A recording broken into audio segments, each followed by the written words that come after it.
به نام نور، درود و مهر. به یوتیوب چنل یا اسرار جهان هستی خیلی خوش اومدی. من رویا تاروخ هستم و با عشق این ویدیو رو تقدیم به شما عزیزان جان میکنم. امروز میخوام درباره 25 آگوست صحبت کنم که از نظر نجومی یک اتفاق خاص میتونه نظر ما رو جلب کنه. چه چیزی قرار نیست دیگه در زندگی ما ادامه پیدا کنه و شاید سوال مهمتر این باشه: برای اینکه فصل جدیدی از زندگی هامون آغاز بشه چه چیزی رو باید رها کنیم؟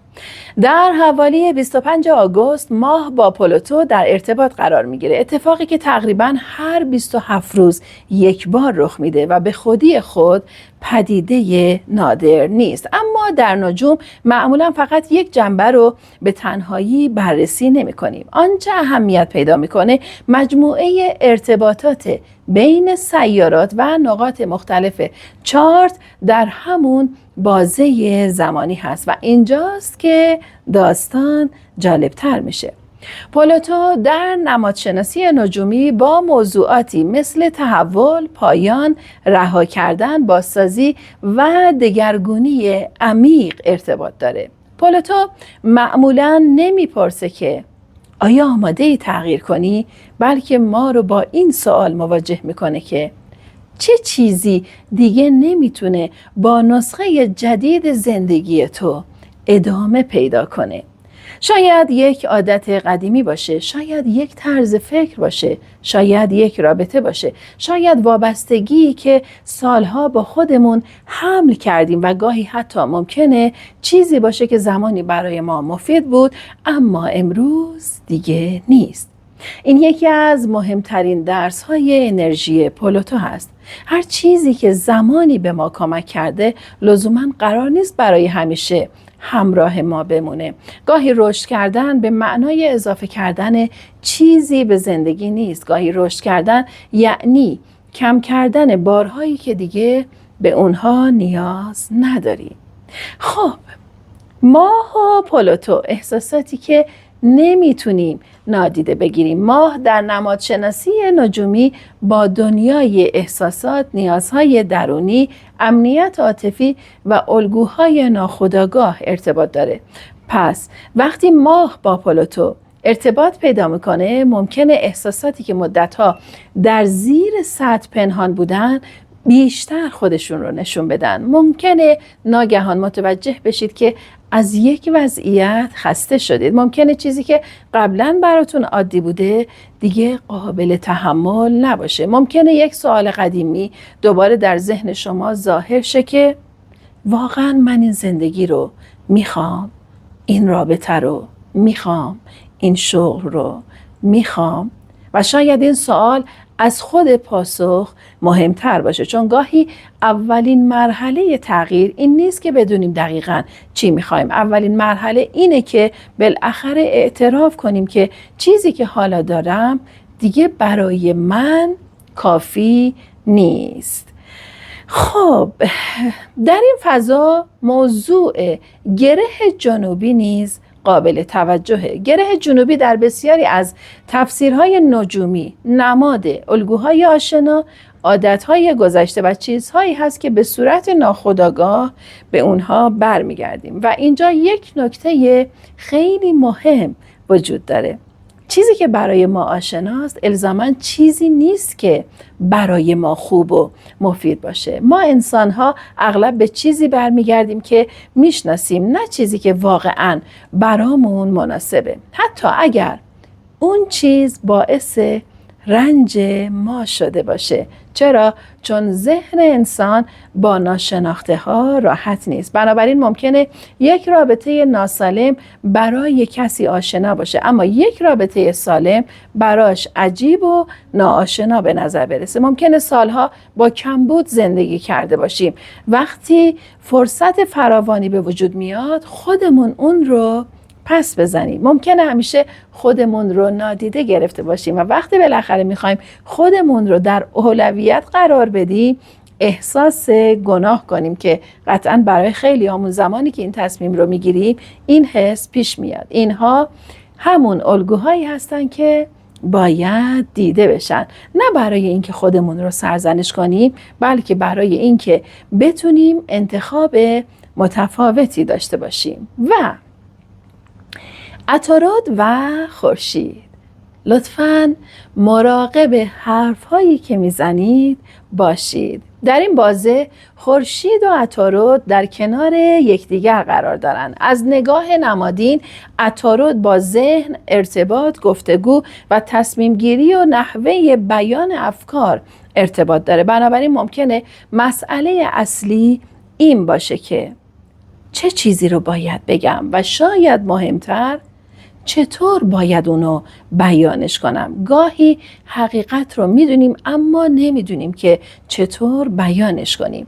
گاهی چیزی در درونمون هست که مدتها میخوایم بگیم اما از پیامدهاش میترسیم، چون میدونیم که یک گفتگوی صادقانه ممکنه یک رابطه رو تغییر بده، ممکنه یک وضعیت رو زیر سوال ببره، ممکنه کسی رو ناراحت کنه یا حتی ممکنه ما رو مجبور کنه درباره انتخاب‌های خودمون دوباره فکر کنیم. بنابراین اگر در این روزها احساس کردید که لازمه درباره موضوع مهمی صحبت کنید، قبل از اینکه واکنش سریع نشون بدید لطفاً مکث کنید. از خودتون بپرسید آیا میخوام حقیقت رو بگم یا فقط میخوام خشم خودم رو تخلیه کنم؟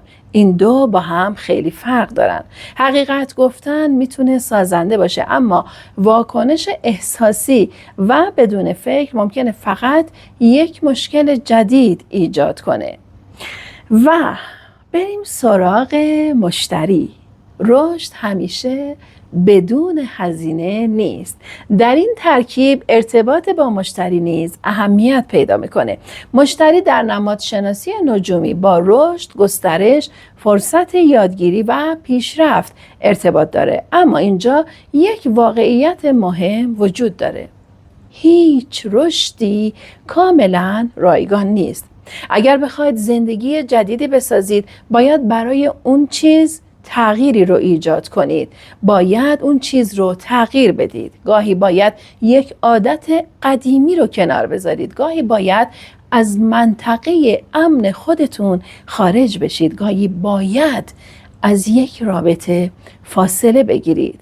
گاهی باید باورهای قدیمی رو درباره خودتون رها کنید و گاهی باید بپذیرید که چیزی که سالها دنبالش بودید دیگه چیزی نیست که امروز واقعاً میخواید و هر انتخابی کنار گذاشتن انتخابهای دیگر رو به همراه داره. بریم سراغ مریخ. تصمیم بدون عمل کافی نیست. در کنار این موضوع مریخ نیز وارد داستان میشه. مریخ نماد انرژی، حرکت، اقدام، اراده و واکنش هست. اینجا یک سوال مهم مطرح میشه. اگر فهمیدید چه چیزی باید تغییر کنه، آیا واقعاً برای تغییر اون اقدام میکنی؟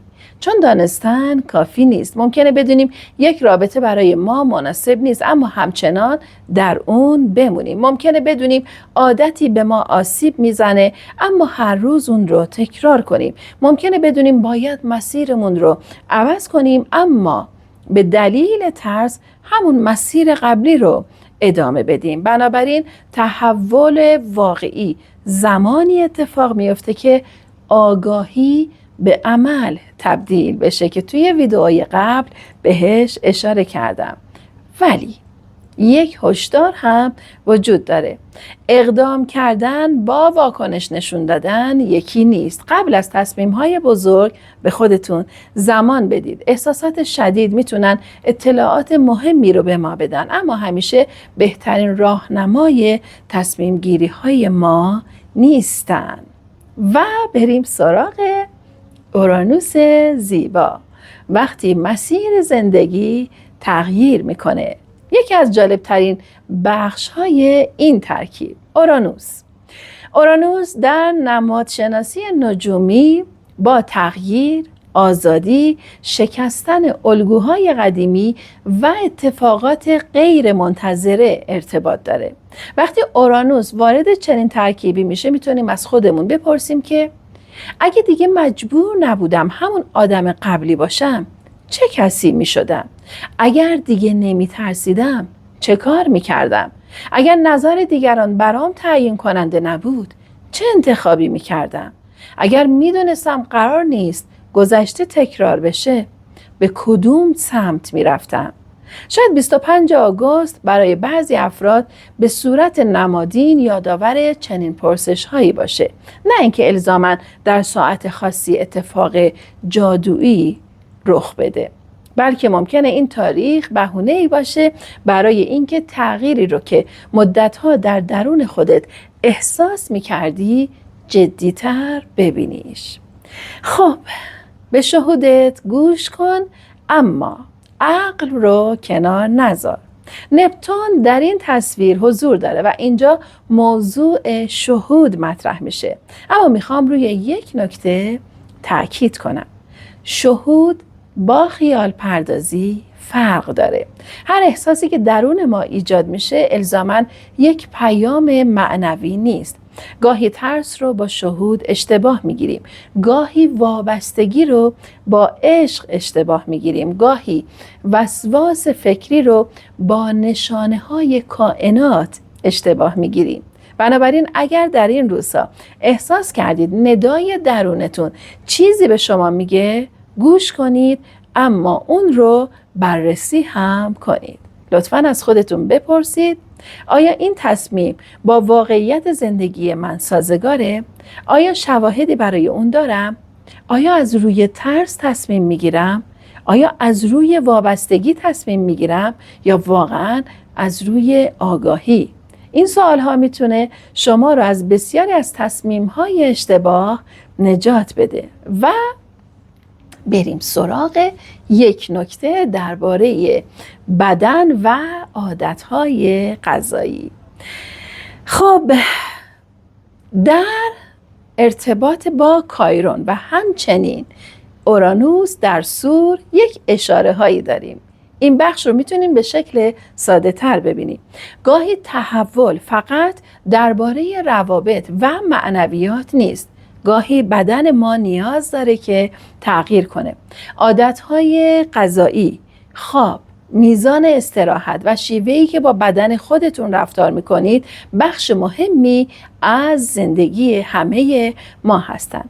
اگر متوجه شدید که عادتهای خاصی حالتون رو داره بدتر میکنه، این روزها میتونه زمانی خوبی باشه که دوباره اون رو بررسی کنید، به خصوص که انرژی 25 آگوست برای شما میتونه خیلی مؤثر باشه واسه همین بررسی. اما اینجا افراط هم نکنید. قرار نیست که یک روز خاص زندگی شما رو به طرز جادویی تغییر بده. تغییر واقعی معمولاً از تصمیم‌های کوچک و مداوم ساخته میشه. یه مثال از خودم بزنم که خب من یه مدت همه چیز خوار شده بودم، گیاهخواری رو باز شروع کردم و میخوام از گیاهخواری برم یک مدت سمت خام گیاهخواری برای درمان کامل، که البته خدا رو شکر من خوب شدم.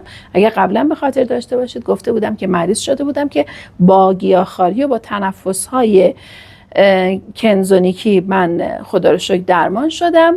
اما این سبک تغذیه واقعا معجزه میکنه. غذای گیاهی، حالا بعضی ها میگن که خیلی عادت به خوردن گوشت دارن، اصلا من نمیگم که حتما این تغذیه رو بیاید 100% تغییر بدید، هر کسی خودش باید ذره ذره به این نقطه و این مرحله برسه، اما میگم سعی کنید که غذای گیاهی رو، شما عزیزای دلی که حتما باید گوشت خوار باشید، غذای گیاهی رو توی زندگیتون، توی وعده های غذاییتون خیلی گسترش بدید و همین گسترش غذای گیاهی لذت زیادی رو برای شما ایجاد میکنه و به شما کمک میکنه که عادتهای غذاییتون قدم به قدم ذره ذره تغییر کنه و چه بسا خیلی هایی که به قطع و 100% میگفتن اصلا نمیتونیم گوشتخواری رو کنار بذاریم، الان دارم میبینم که با لذت گیاهخوارن و شاکر هستن که این مسیر براشون باز شده. و بریم سراغ پیام اصلی 25 آگوست. اگر بخوام تمام این صحبت‌ها رو توی یک جمله خلاصه کنم، میگم قبل از اینکه فصل جدید زندگیت شروع شه لازمه که با فصل قبلی خداحافظی کنی یا اون فصل قبلی برات تموم بشه. پلوتو میپرسه چه چیزی باید تموم بشه؟ گره جنوبی میپرسه به کدوم الگوی قدیمی هنوز وابسته ای؟ عطارد میپرسه چه چیزی باید گفته بشه؟ مریخ میپرسه برای تغییر چه اقدامی باید انجام بدی؟ مشتری میپرسه از این تغییر چه رشدی میتونی بسازی؟ و اورانوس میپرسه اگر آزاد بودی چه مسیر تازه‌ای رو انتخاب میکردی؟ شاید پاسخ همه این سوالها برای همه یکسان نباشه. برای یک نفر میتونه یک پایان رابطه باشه، برای شخص دیگری تغییر شغل، برای یک نفر دیگه پایان یک عادت و برای فرد دیگر فقط تغییر تصویری که از خودش داره. پس به زندگیت نگاه کن، نه به زندگی دیگران. از خودت بپرس من دقیقاً میخوام چه چیزی رو تغییر بدم و بعد سوال سخت‌تر رو بپرس. برای ایجاد این تغییر حاضر هستم چه چیزی رو رها کنم؟ چون گاهی ما فقط نتیجه جدید رو میخوایم اما هنوز حاضر نیستیم که بهای اون رو بپردازیم. میخوایم رابطه سالم داشته باشیم اما حاضر نیستیم رابطه ناسالم رو ترک کنیم. میخوایم آرامش داشته باشیم اما حاضر نیستیم از چیزی که دائما آرامشمون رو میگیره فاصله بگیریم. میخوایم زندگی جدیدی داشته باشیم اما همچنان با قوانین زندگی قبلی زندگی میکنیم و اینجاست که تغییر متوقف میشه. و پایان یک چرخه، آغاز یک چرخه تازه. شاید زیباترین نماد این انرژی همین باشه. پایان همیشه به معنای شکست نیست. گاهی پایان شکل دیگری از تولده. گاهی چیزی باید تمام بشه تا چیز دیگری فرصت پیدا کنه. گاهی باید نسخه قدیمی خودمون رو رها کنیم تا نسخه جدید ما بتونه زندگی کنه. پس اگر در این روزها احساس میکنید چیزی در زندگی شما در حال تغییره، نترسید. اما عجول هم نباشید. احساساتتون رو ببینید، افکارتون رو بررسی کنید، واقعیت رو بسنجید و بعد تصمیم بگیرید. اجازه ندید ترس از دست دادن شما رو مجبور کنه چیزی رو برای همیشه نگه دارید که دیگه متعلق به مسیر شما نیست و اجازه ندید هیجان یک شروع جدید باعث شه که بدون فکر تصمیم بگیرید.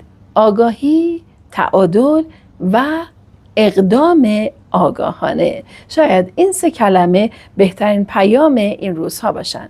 اگر احساس میکنی که این پیام دقیقاً در زمان مناسبی به تو رسیده، فقط در کامنت ها بنویس من آماده‌ام رها کنم و بعد از خودت بپرس چه چیزی رو. شاید پاسخ همین سوال آغاز یک تغییر واقعی در زندگی تو باشه.